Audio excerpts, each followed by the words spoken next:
Marcus grew up in a town split right down the middle. Not by rivers, not by walls, but by invisible barriers that shaped everything. Meadowville was its name. On one side of the tracks lay Oakwood Heights, a haven of privilege. Clean streets, polished cars, and bright futures awaited those born there. On the other side sat Willow Creek, where Marcus lived. There, cracked pavement, broken dreams, and endless struggle were the norm. Marcus didn't need anyone to tell him life wasn't fair. He saw it every day. His mom, Erica, was his hero, working 3 jobs just to keep their tiny home warm in the winter and cool in the blazing summer. She often came home late, her hands rough and her voice soft as she asked about his day. At school, Marcus noticed how much less they had compared to Oakwood Heights. His textbooks were falling apart, filled with notes from kids who'd used them decades ago. Computers? They had 3 for the entire school. Across town, kids were coding apps while he and his friends shared calculators. Despite this, Marcus dreamed big. He loved history and science, often imagining himself as a lawyer or engineer. He wanted more than what Willow Creek seemed to offer. One day everything changed. It was a Saturday and Marcus had just left the small grocery store on the edge of Willow Creek. His mom had sent him out to grab milk and bread. As he walked home, he crossed into Oakwood Heights, something he rarely did. The streets were so quiet it almost felt like another world. That's when the police car appeared. The black and white vehicle slowed down as it approached him, the engine humming like a warning. The window rolled down and the officer inside gave him a hard look. "Hey kid, what are you doing here?" Marcus froze, clutching the bag of groceries. I'm just heading home," he stammered. "Where's home?" "Willow Creek." The officer's gaze narrowed, suspicion etched into every line of his face.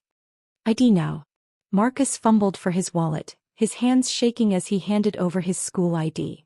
The officer barely glanced at it before handing it back. "Stay out of trouble," the officer said coldly. "You don't belong here." The words hit harder than Marcus expected. He didn't belong? Why? Because he lived in Willow Creek? That moment stuck with him. It wasn't just the humiliation. It was the realization that no matter how hard he tried, the world saw him as less. At school, the unfairness continued. Marcus's teachers often treated him differently. When he raised his hand, they ignored him. When he turned in assignments, they always found reasons to mark him down. Then came the essay contest. Mr. Redding, Marcus's history teacher, announced the topic: systemic inequality and how to address it. Marcus felt a spark. This was his chance.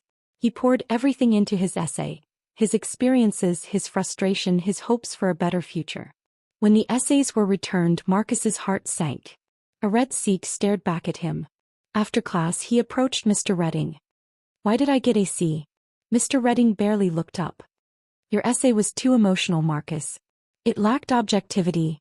Objectivity? Wasn't the whole point to write about what you knew? Marcus left the classroom, his hands clenched into fists. That night he told his mom what had happened. Erica sighed, sitting down beside him. "Baby, the world's going to try to put you in a box. Don't let it. You're better than that." Those words stayed with Marcus.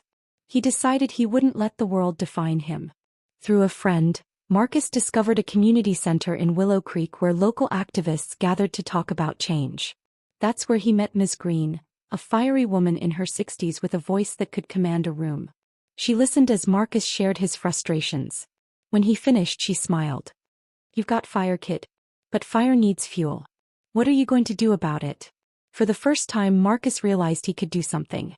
Together with a group of teens from Willow Creek, he began organizing peaceful protests.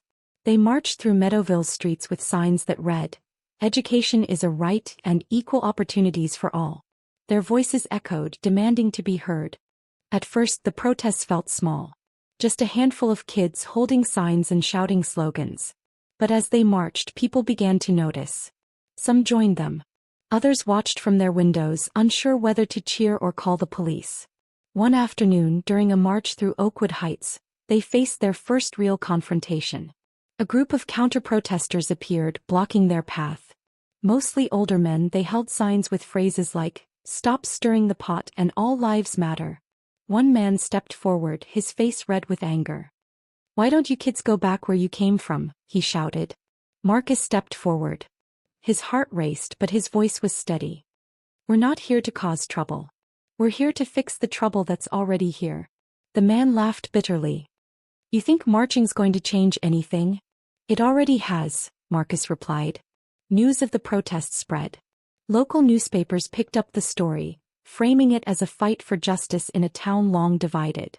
People from Oakwood Heights began to see the cracks in their perfect world. One of them was Sarah, a high school senior who lived in the wealthier part of town. She joined Marcus's group, bringing friends with her. I never realized how bad it was in Willow Creek, she admitted. It's not right. With more people on their side, the protests grew. They wrote petitions, spoke at town meetings, and demanded action. Not everyone was happy. Marcus's group received threats. Some of their signs were torn down. But they refused to stop. Months later, their persistence paid off. The town council announced a plan to invest in Willow Creek schools. The funding would bring new textbooks, updated technology, and better facilities, things Marcus had dreamed of. When the news broke, Marcus stood in front of his old school, staring at the peeling paint and broken windows. For the first time, he felt something he hadn't felt in years: hope. But Marcus knew the fight wasn't over. This is just the beginning, he told Ms. Green. She nodded, her eyes shining with pride. And you, Marcus, you're just getting started. Years later, people would look back on those marches as the start of something bigger. They would tell their children about the boy who refused to accept the world as it was. Marcus's story became a legend in Meadowville, a reminder that even in the face of injustice, one voice can make a difference. And that sometimes, the road to change begins with a single step.